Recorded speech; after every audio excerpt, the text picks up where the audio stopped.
Good afternoon, everyone. This is Thomas speaking from Solar Plaza. Welcome to all to our webinar on how to accelerate the growth in solar France. I hope you're all doing okay. This is a pretty strange time, so I guess a lot of you are like home right now. Thanks really for taking the time. Thanks for supporting solar business. We'll begin this webinar by a few quick slides of introduction, and then we will head up and give the mic to Damien, the CEO and founder of Finogreen. So just beginning with a quick agenda. So I've said that before. This is me, Thomas Bonicel. I'm the project manager for our event, The Solar Future France. So that's going to be our second event in France this year. I'll get back to some new details just a bit later. Damien then will be getting you through like two different super interesting topics, one on green bonds and the other one on hydrogen and the financing of it. So it's going to be really like two interesting topics. At the end of the session, we'll have some time for questions and answers. And continuing with a few things about us. So Solar Plaza, we're a Dutch company. We are based in Rotterdam.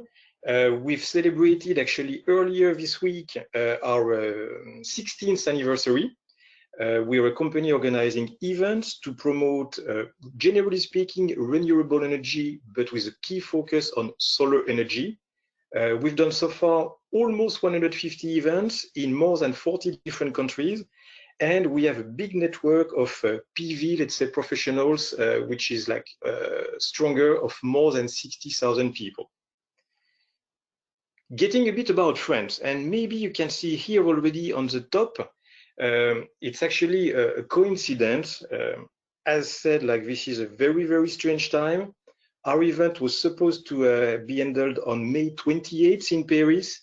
We actually seeing the news and to really like be super careful with the health of all our audience, we actually decided yesterday evening that it was much wiser to move the event to October 6th.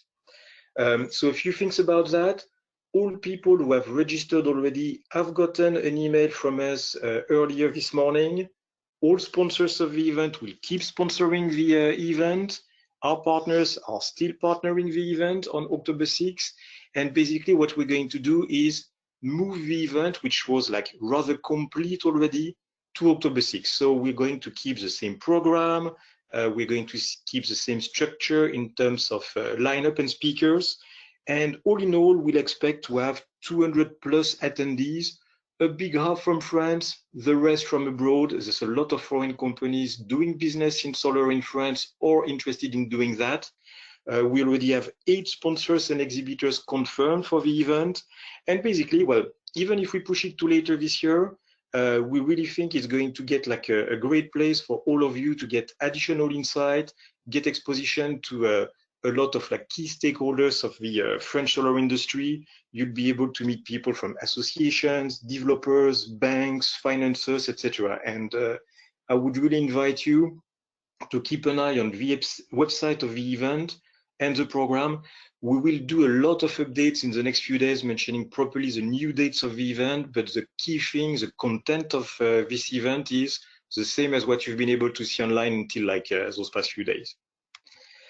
Few other events that may be of interest to you. If you're interested in the French market, you may also be interested in the Spanish market. And we have our second event of Solar Market Parity Spain, which will be in Madrid on July 16. We will also do our second event in Portugal, in Lisbon, on September 15th, Solar Market Parity Portugal. And we will be doing our very first event covering Scandinavia and the Baltics. It's an event called the Solar Future Nordics on September 23rd in Stockholm. So we're doing piles of other events. Later today, we're going to do our first virtual event for North America. So it's really like late today, like 7 p.m. European time, but you still have time to register if you're interested. And basically, yeah, like those are the next few events to markets kind of closely related to France. Few practical notes for this current webinar.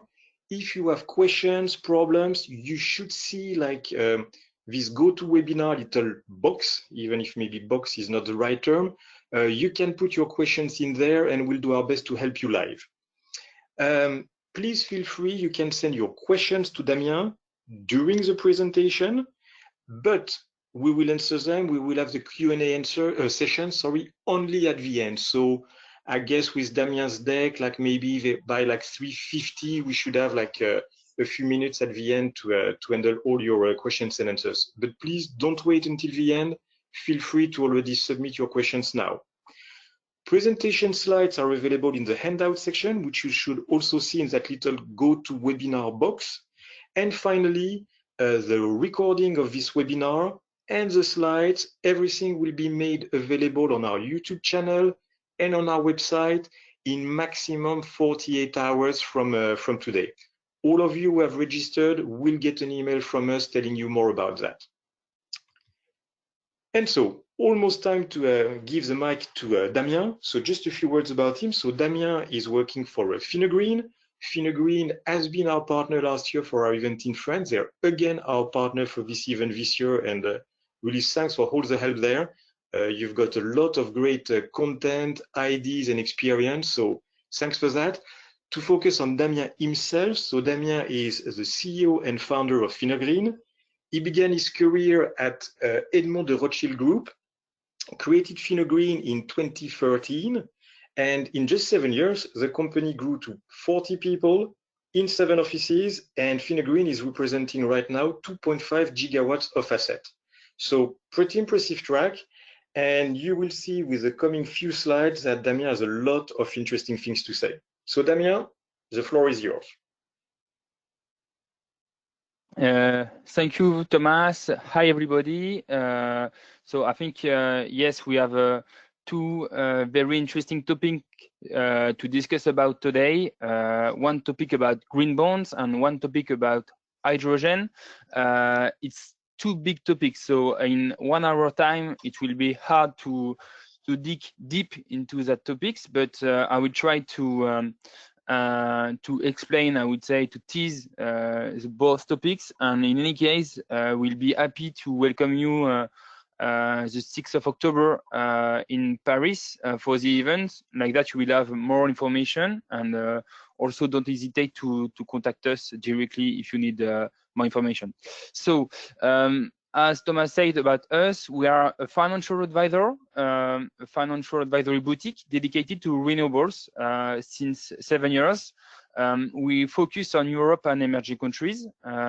We have 7 offices in every continent, and we focus on mid-sized transaction, I would say from 10 to 200 million euros each, and that's it more or less about us. And we were involved, and we are involved in the two topics I will mention.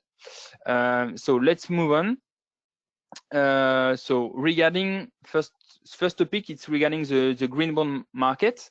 The question is clearly, we used to see a lot of fundraising, green bond fundraising for big corporate, and how we can set up this kind of fundraising also for small and medium companies.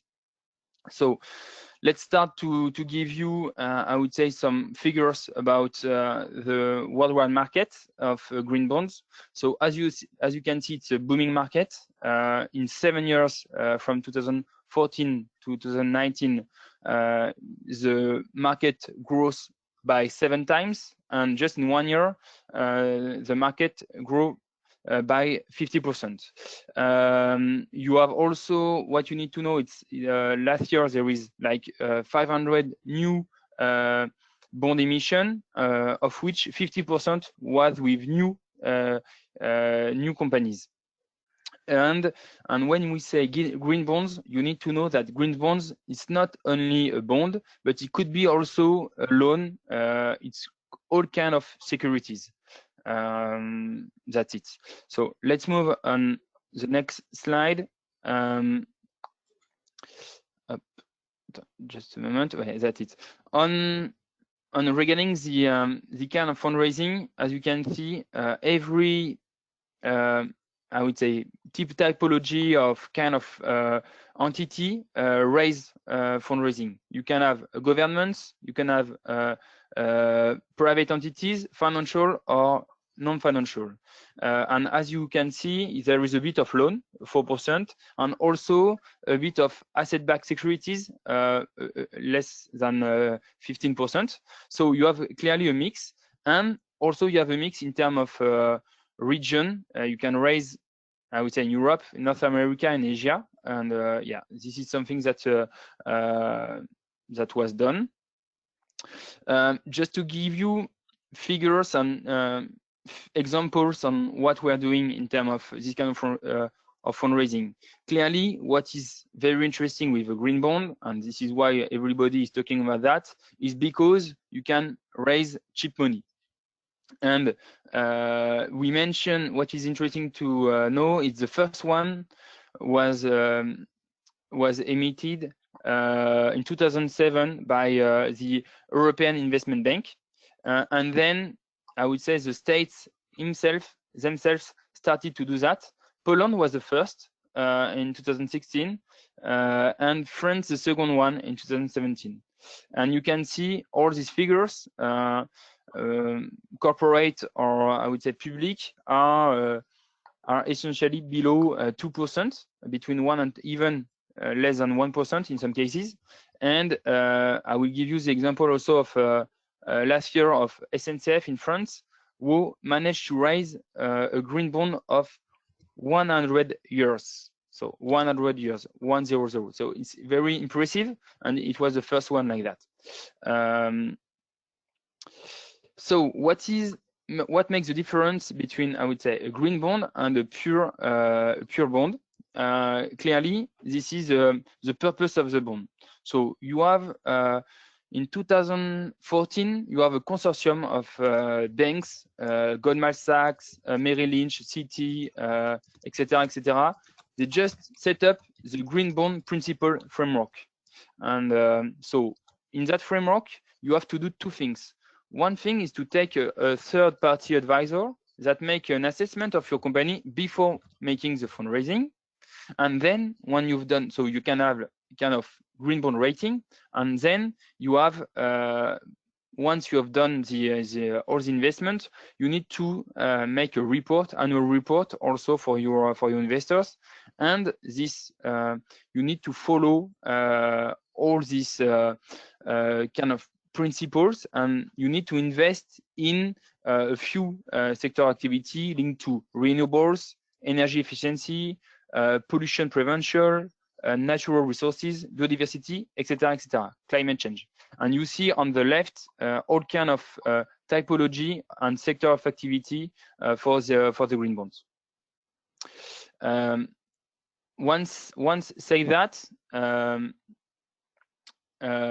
let's move now to what we can do for the SMEs, because what we know is like 95% of the green bonds are for big entities, as I mentioned to you just right now, and you don't have so much for the SMEs, so only 5%. So what we can do to have it, and what tool we can use to raise this fund.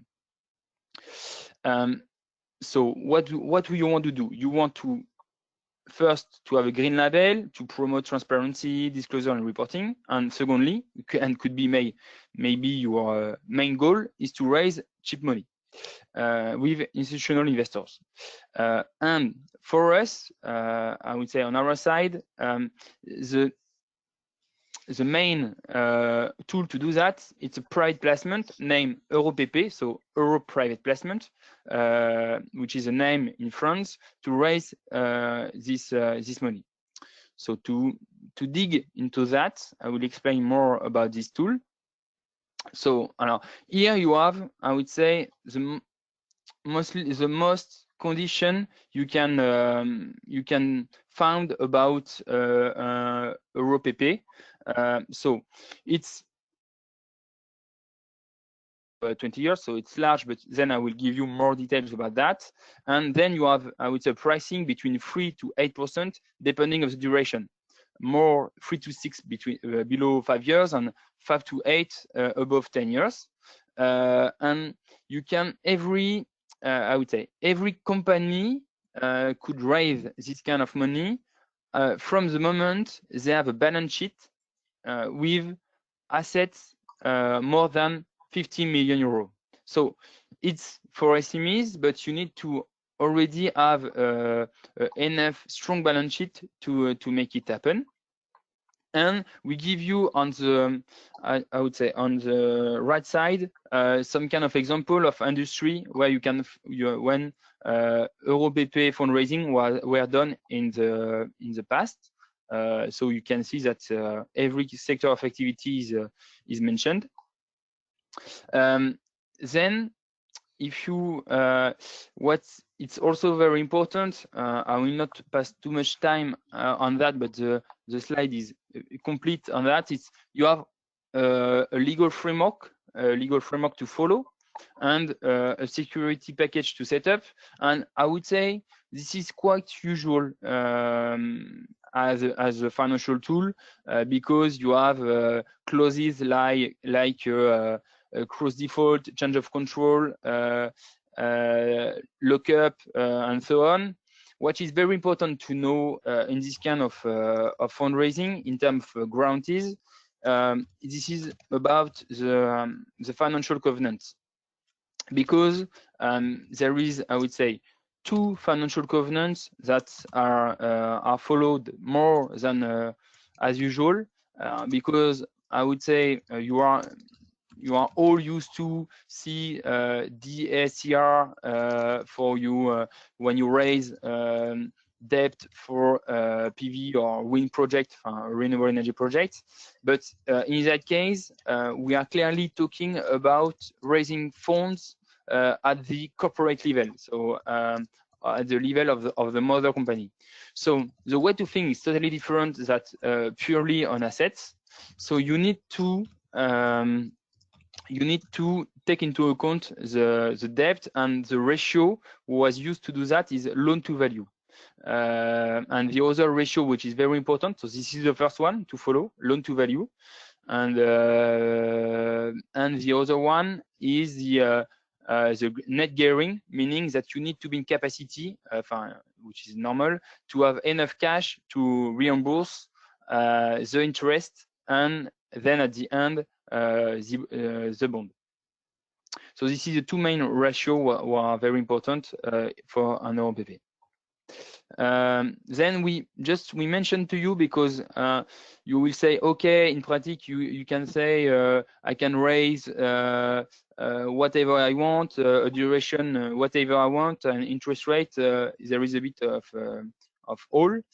So we put you on that graph. I would say the main terms we can find historically, and if we start by the bottom, by the end, you will see that the tenor is around 7 years on average, and the interest rate on average, I would say between 3 to 4%, and the fundraising more, I would say between 20 to 200 million. So, but with a focus between 50 to 100 million. So it gives you an idea of what kind of fundraising need to be done.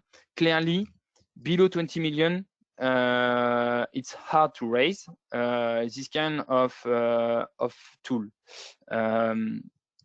And to follow, we take it in more details. I would say the fundraising made in France by typically by renewable energy players, and you have IQO here and Direct Energy. And what is interesting to note, I think this is 2 things. One thing is, as you notice on the right, the interest are decreasing for IQO. I think for 2 reasons. One is because clearly, first reason is because IQO is growing well, so the risk is less viewed for the investors, so they can bet, I would say, on lowest interest rate. And second one is, I think there is kind of maturity on the market for investor and institutional investors to invest in this kind of tool. Secondly, my second comment is, as you notice on the right side, you have mentioned green bond or not. So meaning you can raise an euro PP, so but it's not always a green bond. So you don't necessarily have this green label certification for every bond you raise. So then we give you also it's more example, but I think this is quite the same things. The next, besides the EuroPP, and just to still to focus on bond emission at corporate level, so not necessarily only on SPV. You have mezzanine financing. Mezzanine financing, the difference also with a private placement is that often this kind of financing is done. It's done with a possibility to convert the bond into shares. So you have, but this possibility is mainly set up for as a guarantee. So meaning that if you are not in capacity to reimburse the bond in due time, the investor will have the capacity to transform to convert the bond into shares, and to be like that, to be it's a way for him to be paid. So I give you also I would say some figures about the cost between 3.5 to 8%, duration 2 to 20 years. So you are on the same level of figures as also EuroPP. Only difference is you have two kind of mezzanine funds of the market. On the market, you have, I would say, mezzanine funds, private equity guys, so people who used to invest in private companies, SMEs. So those are more, as usually more expensive because they used to take more risk, and they are not so, they were not so competitive in the past on the renewable energy market. And on the other side, you have, I would say, infra fund. And the infra funds used to be remunerated with a lower interest rate, lower return, because they have the assets as a guarantee. And these funds, these infra funds, with the time also move to I would say corporate loan, corporate financing. And as of today, you see a mix of investment on the assets, but also on the corporate side. So the example we put on this table is purely investment where we are done on holding on assets, but you have also example, and I will give you one afterwards, of mezzanine financing also on the corporate side. So typically for an IPP player, so it's meaning that you have mezzanine funds who are able to take also development risk with a bond. But as I said, just to sum up, the difference between an EuroPP and a mezzanine financing is that the mezzanine financing, you will always, in the majority of cases, have the possibility to be convertible into shares. The other tool, which is it's a more recent tool when you can use for bond fundraising at corporate level, is crowdfunding. You will say to me, crowdfunding is not so interesting because it's too small tickets. I want to raise a few million euros. It's not. I don't want to lose my time. But as you maybe know, from beginning of the year in France, you have the capacity to raise through crowdfunding platform until 8 million euros. So meaning that you have the capacity clearly to make very interesting fundraising at corporate level. What is interesting on that with this kind of tool is it's competitive in terms of pricing and duration. So I would say between 4 to 8 and between 2 to 6 years. And you can do it when you are prepared. It's quite quick, because in 1 month, the time to put your story on the website, you have more or less raised the funds you need, and you can have so I give you on this table two recent examples, because it was 2 months ago. And for example, for the company Element, the fundraising was done with a mix of crowdfunding and a mix of mezzanine financing with a regional fund from Crédit Agricole called Calen, and you have this kind of mix. So you can also have this kind of alliance between, I would say, professional investors and I would say public investment through crowdfunding. So to conclude this part about green bonds, is that clearly green bond market 95% it's only for big companies. EuroPP seems the best scheme tool to address the same as a small and mid-sized company. But as you are still in discussion with institutional investors to get, I would say, cheaper financing, it always also long to structure that. So as an alternative, we think that maintaining financing and crowdfunding could be a solution for, I would say, the smallest companies. And typically, just to give you an example on what we've done within Finagreen, we just discussed with private funds doing equity and mezzanine financing, and after discuss with them, we set up a typical socially SRI indicators, and if we manage to get very good social impact, we have a decrease of the return of the bond. So meaning that what you are looking for is to have cheap money, and the investors is also looking for a return, but also you want to put money on with good social impact, and we can mix that into I would say peer-to-peer loan without passing by an official green bond with green bond principles, and it works well. And we've done it for a bond fundraising of 15 million euros. It's about to close next week.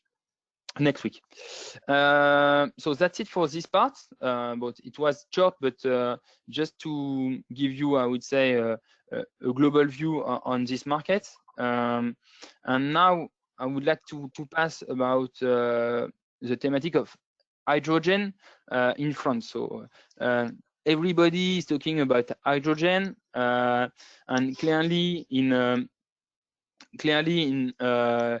France and everywhere, we think that hydrogen could become the new oil of the planet, and the new, I would say, green oil, because we can use hydrogen everywhere for energy, but also for heat, transport, and to make chemicals like oil.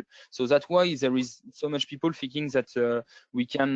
This is a very hydrogen could replace in the future oil. You have, just to remember you have three ways to produce hydrogen, because you don't have hydrogen available like that. It's always into other elements, so you need to produce it.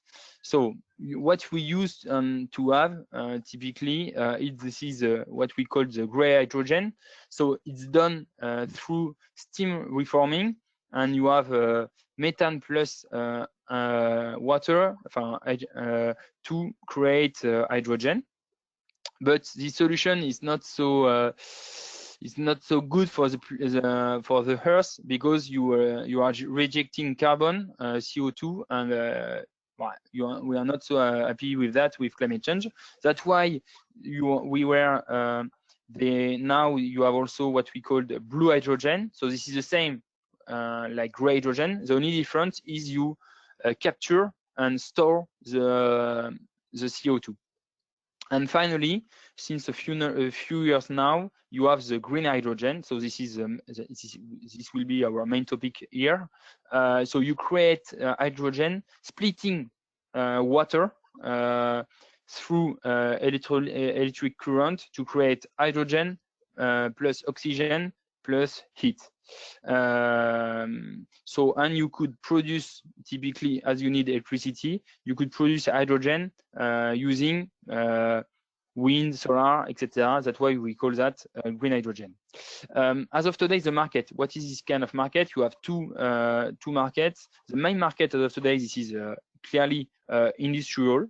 It represents 130 billion USD in the world to create chemical products and so on. And so the energy thematic subject, it's a new market, and this is interesting for hydrogen because hydrogen can do it's clearly versatile. You can do gas to power and power to gas.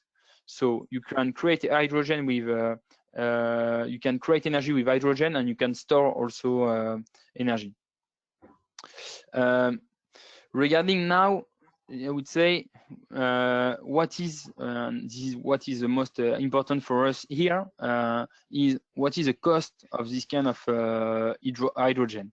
So clearly, as of today, gray and blue are the same cost, and these costs are the most competitive on the market. And renewables, so they are like a double price if we compare to blue and gray hydrogen. But we think that the price will decrease, and I will show you this graph, which is quite complex. But on this graph, which is interesting, that we think that by 2030 we could achieve kind of parity, we could say. So this will depend on three factors. One factor is, I would say, two factors are purely linked to the green hydrogen, and one factor is, I would say, public help. So the public help, this is clearly the CO2 price. So all will depend of the CO2 price, and you can saw that this is the yellow part.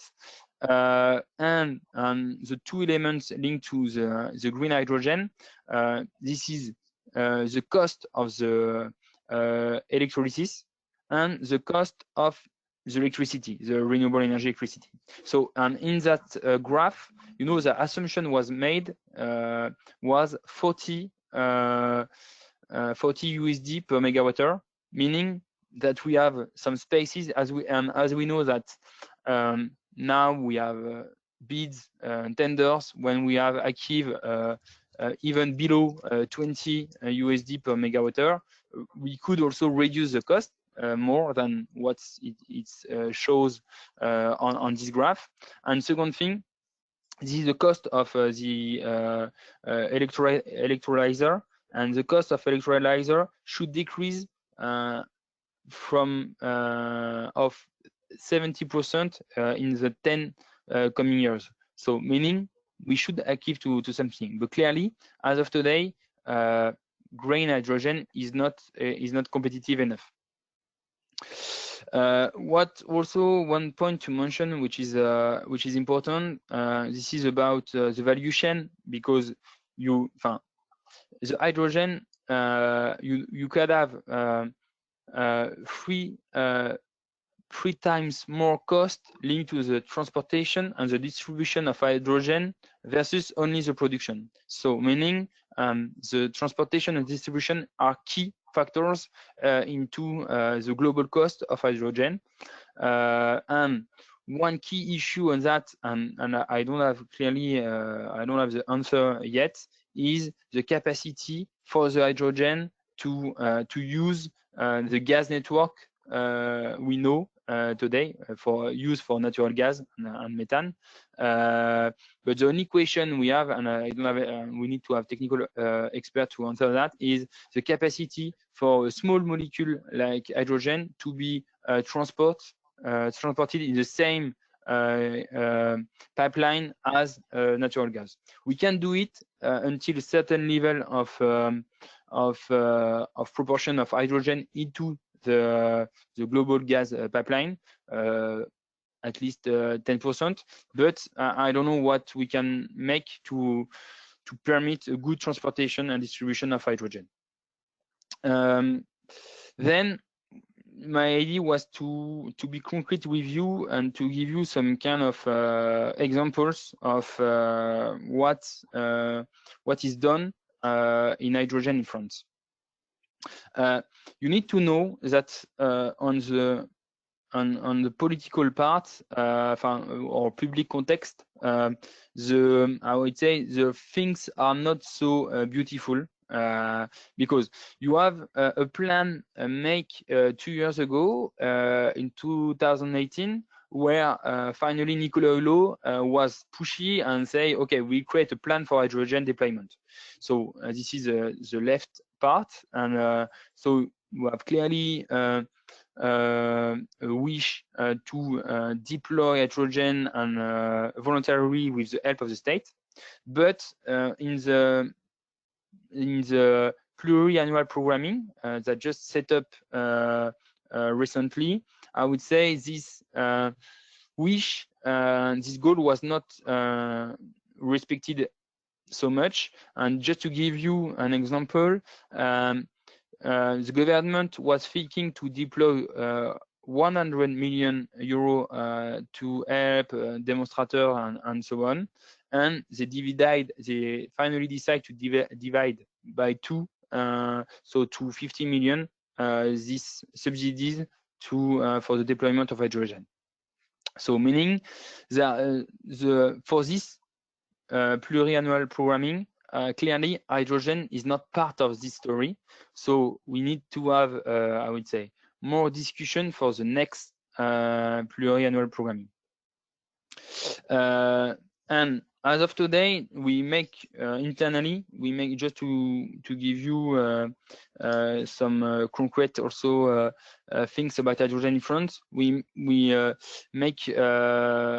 recense all the hydrogen, I would say, projects in France, and as we can see, you have still more than 80% was still in development, and majority of the projects are concerning mobility and not production or renewable integration.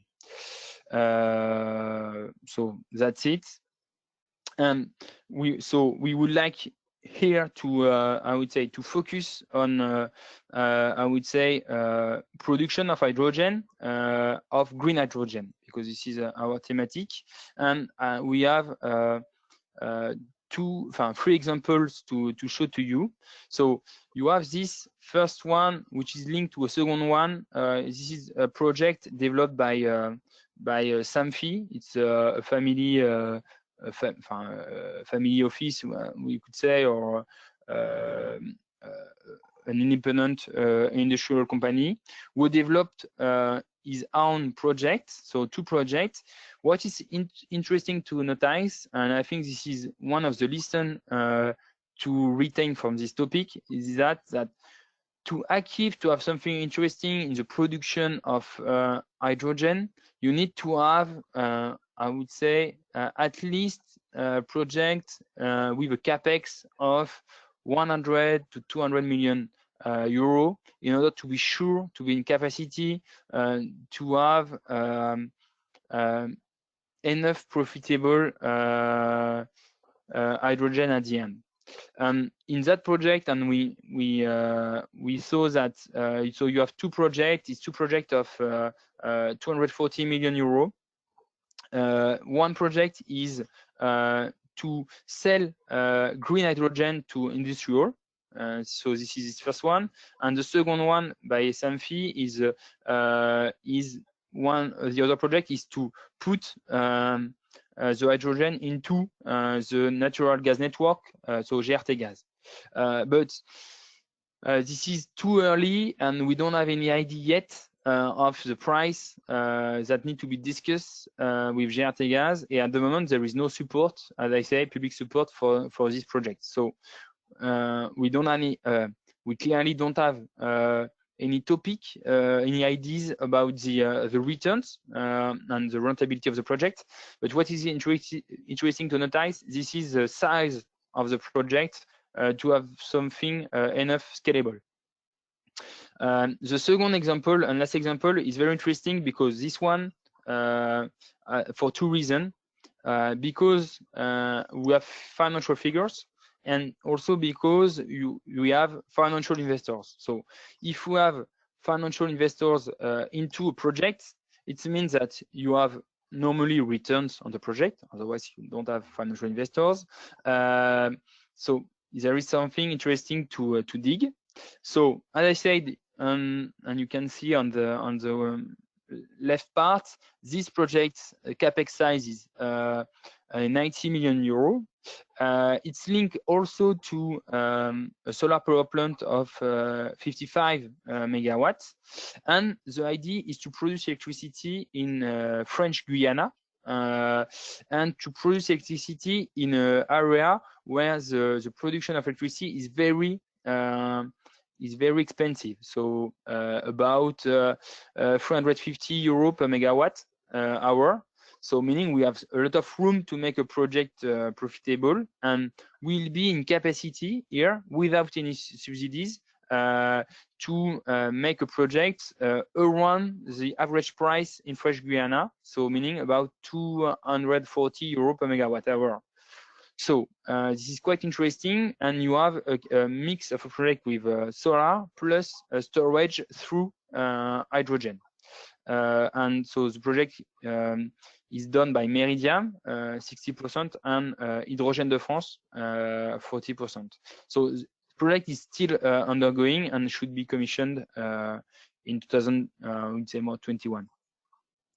So this is all what we've done about, I would say, production of green hydrogen in France. You have no more than that. Then you have you have demonstrators done by EDF, ENGIE, and so on, or GRT gas, but I would like more to show up, I would say, more industrial projects.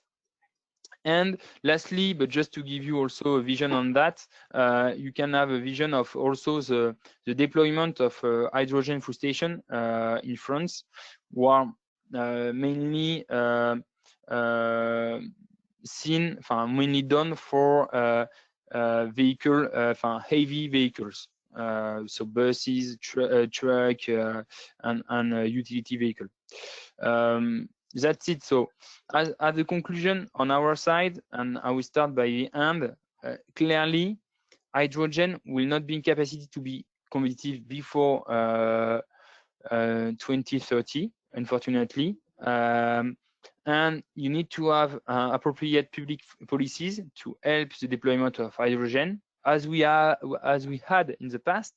With solar, wind, and even also biomethane. And the two way we saw that of the deployment of hydrogen in France, one way is deployment of hydrogen station networks for electric mobility, and also the installation of electrolyzer to sell hydrogen to directly industrial or to put into the gas network. But to start, I would say the first projects that we saw concretely happen are more projects in remote areas when you have a high price of electricity. So that's it on my side. So we have time now for question. So I hope it was clear enough for you, and I remain at your disposal for your questions. Thank you, Damien. Well, thanks everybody. We are indeed getting quite a number of questions already. We've got some questions which are on your first presentation, some which are more on the second, some which are more global. So if you don't mind, Damien, let's continue a bit with hydrogen. You're like warmed up on the topic. Let's get on that. Let me see. Let me pick one nice question on hydrogen. Yes, let's pick this one. How would you explain that there's such a difference right now between France and Germany in terms of voluntarism, and I'm guessing like political interest or political push to develop green hydrogen? And the difference is mainly between France and its neighbor, Germany. Yeah, but for me, I'm not surprised. I'm not a politician, but what I could say is, if you just I will give you other example. An example. In France and Germany are the biggest countries in terms of agriculture. And in Germany, you have 10,000 biomethane units. In France, you don't have yet 1,000 biomethane units. So clearly, you have it's a different way to think and to push the development of renewables in France and Germany, and we had that in the past, for example, for biomethane, and we have it today also in hydrogen. Get you. And like at the end of your presentation on hydrogen, you were mentioning that it's going to be something viable in, let's say, at least 10 years from now. We're getting that mention of 10 years in the next question on hydrogen. So I'm just reading it to you. Do you think like the hydrogen could become some sort of intermediate for a PV to make storable electricity within the next 10 years? Because from the International Energy Agency perspective, potential should actually be limited even in medium term, leaving green hydrogen used only in gaseous forms and not retransformed into electricity. What's your take on that? But we clearly base all the figures we mentioned in that presentation was based on the IEA figures. So we are on the same page on that. So I'm completely in line on that. And regarding the development of hydrogen, you will not have any. When I say 2030, this is the minimum. So when you are more pessimistic, it will be 2035. So it will take time. Okay. No, fair point. Then let's go back to some questions more in relation to your first presentation. And of course, I say that, and we have like more questions coming on hydrogen, but we'll get back to it later if we have the time. So about like the very first presentation on the green bonds, can EuroPP green bonds be raised also through crowdfunding? No, it's it's different scheme, because EuroPP, it's a private placement where you work directly with institutional investors, meaning with professional investors, and crowdfunding, you raise money with I would say non-professional investors. So it's different mix of typology of investors. But at the end, I would say the result is the same, because you raise a bond over a period of time with an interest to pay, and then you can have a green label on both sides if you decide to do it. So I would say this is clearly the same. At the end, the only difference is the typology of the investor.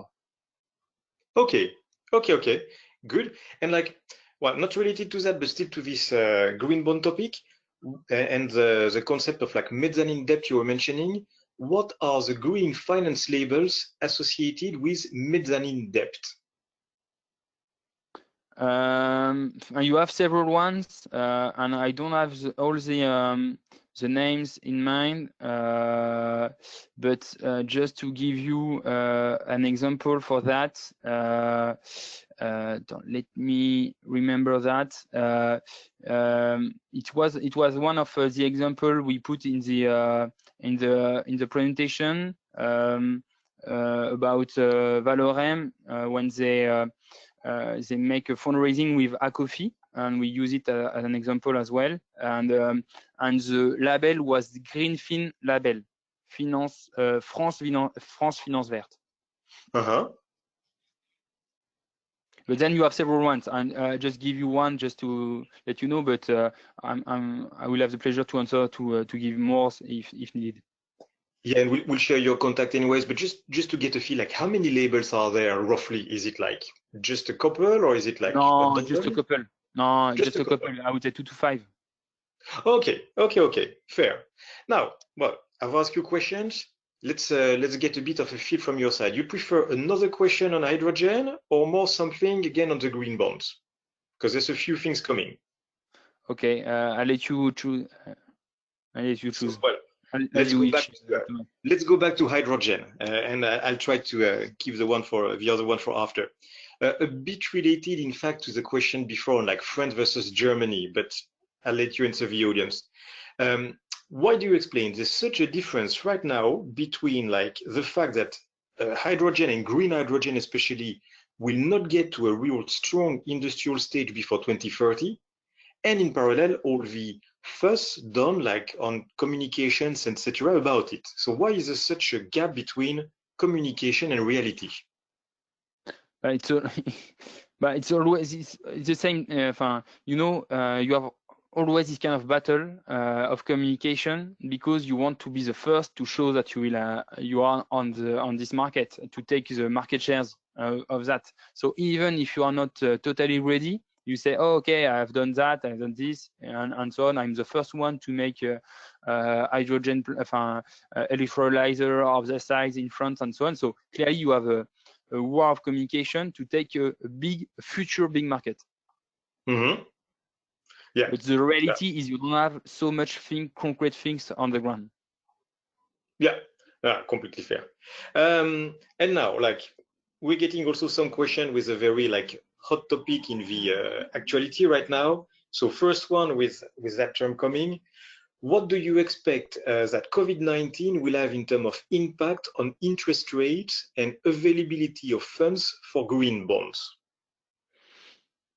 But we saw that because at the moment within Finagreen, we are currently we continue to work as usual, but from home, and we are currently way to close also transaction and fundraising. And what we notice is that you have a contraction. You still have liquidity, so you still have banks and investors who want to invest and to put money into projects. So this is the good news. First news: banks and investors are still there, but the conditions in which they will invest into the projects are more, I would say, drastic, because we need to know that just before, I would say 1 month ago, we were just, I would say, closest to a bubble, and the conditions were also so beautiful that also one day it was sure it would change, and now it's the case, and so the conditions are a bit less beautiful than before, but it's still possible to make deals with investors and banks. Okay. No, nice. Thanks for that. Well, I'm seeing the clock. I will have a few like closing words to say. Let's go for one last question. So sorry, like I've seen some more questions coming on hydrogen. Please feel free later. You will see the contact, or you should see over already right now the contact of Damien. Feel free to shoot him your questions. But very last question for Damien for today, in relation to the current situation, so not specially dedicated to either green bonds or hydrogen, but Damien, as a French CEO of a company, how are you handling the coronavirus situation? And do you have like tips or best practices to share with other professionals in the PV business? But if I have, honestly, as everybody, we are still pending on the situation, because we are currently living a sanitary crisis, and this crisis will be followed by an economic crisis, and we don't know yet all the impact of this economic crisis, and what is, it's my feeling, my opinion, but I think the tools set up by the state and the government to help companies in France are quite good, and I press and I push everybody to look at the tools set up by BPI, who are quite useful for us as a company, independent companies, to set up and to have more treasury to be sure to pass the coming months in front of us.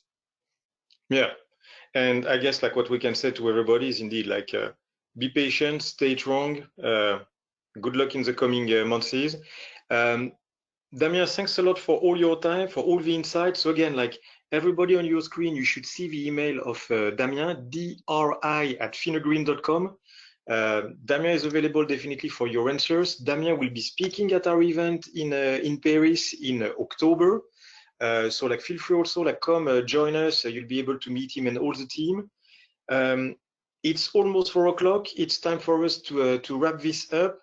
What I wanted to say again is like thanks to all of you for taking the time today, attending this webinar.